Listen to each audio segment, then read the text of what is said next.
This is Marcel Brown coming at you with some technology history for November 29th. November 29th, 1972. Atari introduces their first product, Pong, which would become the world's first commercially successful video game. The story goes that Atari's founder, Nolan Bushnell, installed the game at Andy Capp's Tavern in Sunnyvale, California on this day. Soon they were called by the bar owner complaining that the game stopped working. On investigating the problem, they found that the game was jammed with quarters. At least that is the legend, but regardless, there were 10,000 machines installed within 4 months. The popularity of Pong sparked the beginning of the video game industry, with Atari being the leader in both arcade and home video gaming through the early 1980s. November 29th, 1974.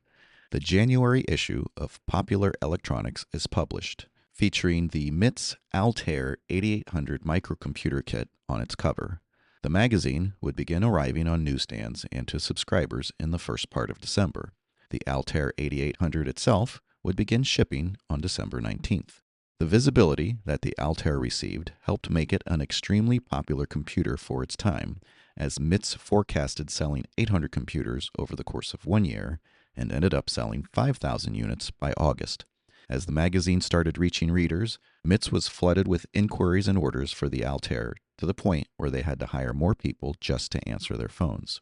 The success of the Altair helped popularize the concept of the microcomputer, which then inspired early technology innovators such as Steve Wozniak and Steve Jobs, who created the Apple I personal computer, as well as Microsoft founders Bill Gates and Paul Allen, who wrote software for the Altair and other early micro and personal computers.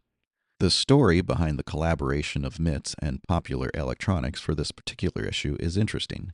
The recently hired editor of the magazine wanted more computer projects to be featured, yet knew that existing microcomputer projects of the time were somewhat daunting for hobbyists to complete. They were looking for something that was a complete kit in a professional-looking enclosure.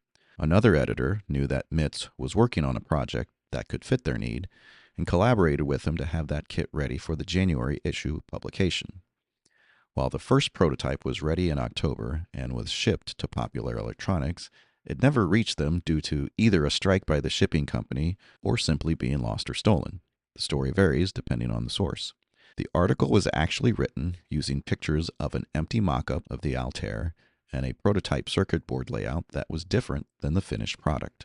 Additionally, MIT's left the naming of the microcomputer kit to the magazine.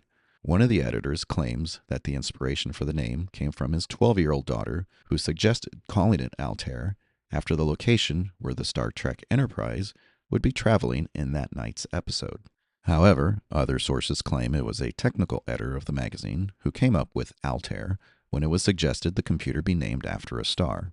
Whatever the truth is, the Altair 8800 was one of the most important computers in technology history, and we all owe a great deal to this particular magazine issue for publicizing it.